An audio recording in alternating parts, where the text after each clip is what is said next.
Hello everyone, welcome to my YouTube channel Brainacular academy.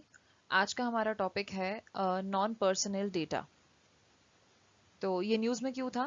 Recently एक government committee ने suggest किया था कि जो हमारे देश में नॉन पर्सनल डेटा जनरेट होता है उसको जो डोमेस्टिक कंपनीज हैं या दूसरी एंटिटीज़ हैं उनके द्वारा प्रयोग करने के लिए अलाउ कर दिया जाए। तो अब सबसे पहले सवाल आता है कि नॉन पर्सनल डेटा है क्या। तो अपनी सबसे बेसिक फॉर्म में नॉन पर्सनल डेटा वो कोई भी डेटा हो सकता है जिसमें किसी भी इंडिविजुअल की एक पर्सनली आइडेंटिफाइबल या कोई यूनिक इंफॉर्मेशन ना हो। इसका मतलब है कि इस डेटा को देखने भर से कोई भी इंडिविजुअल या कोई भी लिविंग पर्सन है उसकी आइडेंटिफिकेशन ना की जा सके। फॉर एग्जाम्पल, जब हम किसी भी फूड डिलीवरी सर्विस से ऑर्डर करते हैं जैसे कि जोमेटो या स्विगी से, तो उनके पास हमारा नेम, एज, जेंडर और दूसरी कॉन्टैक्ट इन्फॉर्मेशन भी स्टोर होती है। तो अगर उस डेटा में से जो आइडेंटिफायर्स हैं जैसे कि नाम या जो कॉन्टैक्ट इन्फॉर्मेशन है उसको निकाल लिया जाए तो जो डेटा बचेगा उसे हम नॉन पर्सनल डेटा कहेंगे। तो जिस गवर्नमेंट कमेटी ने ये रिपोर्ट सबमिट की थी उसने नॉन पर्सनल डेटा को मेनली तीन ब्रॉड कैटेगरीज में डिवाइड किया है, जो कि हैं public non personal data, community non personal data और प्राइवेट नॉन पर्सनल डेटा।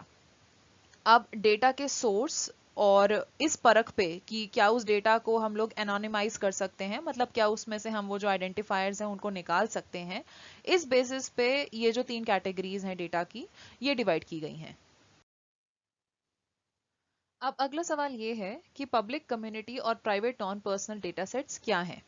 तो सबसे पहले हम देखते हैं कि गवर्नमेंट और उसकी एजेंसीज के द्वारा जो भी डेटा कलेक्ट किया जाता है, फॉर एग्जांपल सेंसस हो गया, या फिर किसी एक पर्टिकुलर पीरियड के लिए जो टोटल टैक्स रिसीप्स होती हैं जो म्युनिसिपल कॉरपोरेशन उनका जो डेटा कलेक्ट करते हैं वो हो गया, या फिर पब्लिकली फंडेड कोई भी काम है जिसकी फंडिंग पब्लिक की टैक्स से की गई है, उस काम के एग्जीक्यूशन के वक्त कोई भी इंफॉर्मेशन जो कलेक्ट की जाती है उसको पब्लिक नॉन पर्सनल डेटा की कैटेगरी में डाला जाता है।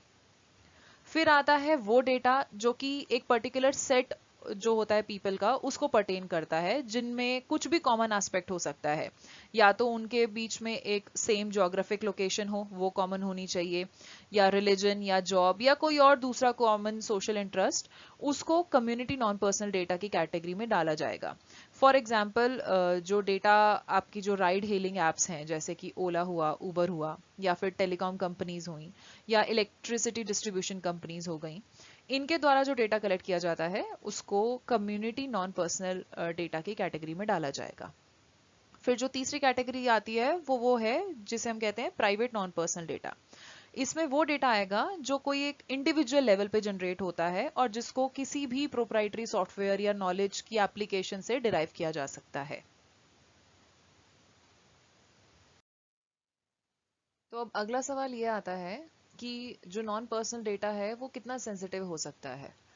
तो जो पर्सनल डेटा है उसमें एक्सप्लिसिट इंफॉर्मेशन होती है किसी भी इंडिविजुअल के बारे में, जैसे कि उसका नाम, उसकी age, gender, sexual orientation, biometrics और दूसरी जेनेटिक डिटेल्स।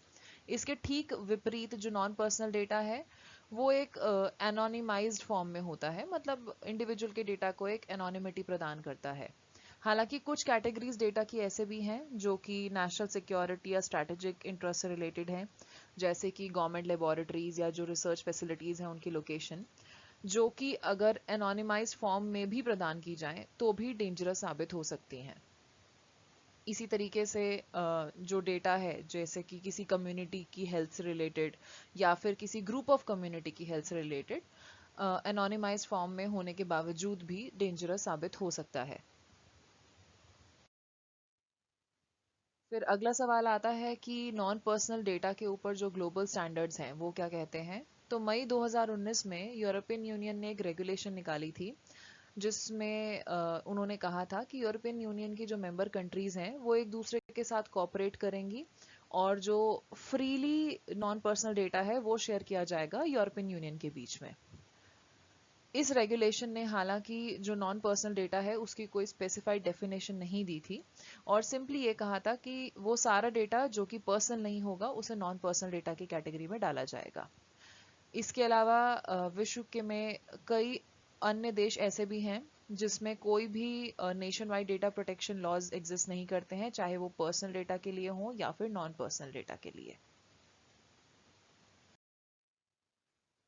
फिर आखिरी सवाल आता है कि इंडिया का जो नॉन पर्सनल डेटा ड्राफ्ट था उसमें क्या लूप होल्स थे या क्या मिस हुआ है। तो हालांकि नॉन पर्सनल डेटा का जो ड्राफ्ट है वो अपने आप में एक पायनियर है, जो एनोनिमाइज डेटा है उसके पावर, उसके रोल और उसकी यूजेज को आइडेंटिफाई करने में। लेकिन कुछ एस्पेक्ट्स हैं उसमें, जैसे कि कम्युनिटी नॉन पर्सनल डेटा, जहाँ पर जो ड्राफ्ट है वो एक क्लैरिफिकेशन है जो लैक करता है। एक्सपर्ट्स जो हैं कमेटी के, उनका सजेशन भी था कि नॉन पर्सनल जो डेटा है उसमें कुछ ट्रेड सीक्रेट्स या कुछ प्राइवेसी कंसर्न्स हैं, वो भी एक ड्रॉबैक साबित हो सकते हैं। इसके अलावा कुछ एक्सपर्ट्स का ये भी मानना था कि जो फाइनल ड्राफ्ट होगा नॉन पर्सनल डेटा का, उसमें एक क्लियर डेफिनेशन देनी चाहिए, होनी चाहिए सभी पार्टिसिपेंट्स जो हैं उनके रोल को लेकर, जैसे कि जो डेटा प्रिंसिपल है, डेटा कस्टोडियन है या फिर जो डेटा ट्रस्टीज हैं। तो इस टॉपिक में बस इतना ही। उम्मीद करती हूँ कि आपको मेरा ये लेक्चर पसंद आया होगा। अगर आपको ये लेक्चर पसंद आया हो और आप आगे भी आने वाले समय में ऐसी ही वीडियोस को देखना चाहें, तो मेरे YouTube चैनल ब्रेनाक्युलर एकेडमी को सब्सक्राइब करें, इस वीडियो को लाइक करें और साथ में कमेंट भी करें कि आपको ये वीडियो कैसी लगी, और साथ ही स्क्रीन पे जो बेल आइकन है उसको प्रेस करें, जिससे कि मेरे आने वाली हर वीडियो का आपको नोटिफिकेशन मिल सके। इसके अलावा आप मुझे टेलीग्राम ऐप पर भी, ये जो स्क्रीन पर लिंक दिया गया है, ब्रेनाक्युलर_एकेडमी, इस पर फॉलो कर सकते हैं। इस टेलीग्राम चैनल पर आपको मेरे द्वारा बनाई गई हर यूट्यूब वीडियो लेक्चर का PDF मिल जाएगा। तो आज के लिए बस इतना ही। Thanks for watching and I will see you in the next video. Till then, bye bye.